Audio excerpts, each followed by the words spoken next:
Бишкектин административдик соту Акаев менен Аргалчанын мандаты боюнча БШКнын чечимин жокко чыгарды. Бүгүн 21 декабрда Бишкектин административдик соту судья Чынара Досмамбетованын катышуусу менен Борбордук шайлоо комиссиясынын токтомун жокко чыгарды. Ага ылайык парламентте аялдардын квотасы боюнча мандатты бөлүштүрүү өзгөртүлдү. Ошентип Альянс партиясы мандат талашы боюнча Борбордук шайлоо комиссиясын соттон утуп алды.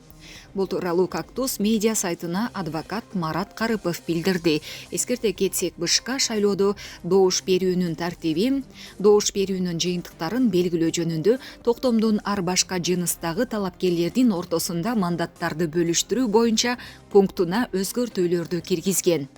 Буга чейин Альянс партиясы алган мандаттарды бөлүштүрүүдө өзгөртүүлөр киргизилгени маалымдалган. Депутаттыкка талапкер Жанар Акаев парламентке өтпөй калып, Токтобөбү Аргалча бул мандатты аялдардын квотасы боюнча алып жатат. Бул чечимге партия жана Жанар Акаев макул эмес. Соттун чечими 3 күндүн ичинде даттанылышы мүмкүн. Быйыл канча ымыркайга садыр жана камчыбек деген ысым ыйгарылды. 2021 жылы Кыргызстанда 291 ымыркайга садыр, 57 ымыркайга камчыбек деген ысым ыйгарылганын санариптик өнүктүрүү министрлигинен билдиришти. Буга чейин 1000ден ашуун ымыркайга Олимпиадада медаль алган спортчулардын ысымы ыйгарылганы маалым болгон эле. Көзү көгөргөн Алымкадыр Бейшеналиев: "Мени эч ким сабай албайт, мен баарын сабайм".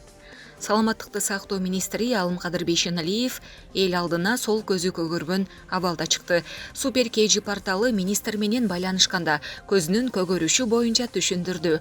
Тонун башынан 2 метрлик балатыларды алып келип, алтын балалыкка тигип жатабыз. Өйдө жактан балатыны сүйрөп келе жатканда томолонуп келип, бизди басып калды. Алтын балалыкка барып жардам берип жатам. Журналисттерди дагы чакырам. Силерди дагы басып калат. Силер болсо иштей албай калдык, оорудум деп жатып аласыңар. Мен анткен жокмун, иштеп жатам, деди ал. Аны айрымдар спирт ичимдигин ичип алып, бирөө менен мушташкан деп сындап жатышат. Бул боюнча ал төмөндөгүдөй жооп берди. Биринчиден, мен спирт ичимдигин ичпейм. Экинчиден, мени сабай турган киши жок. Кыргыз мамлекетинен мени сабай турган бирөөнү көрсөтчү. Мен баарын сабайм, мени бирөөлөр сабай албайт, дейт министр. Булак аргумент KG.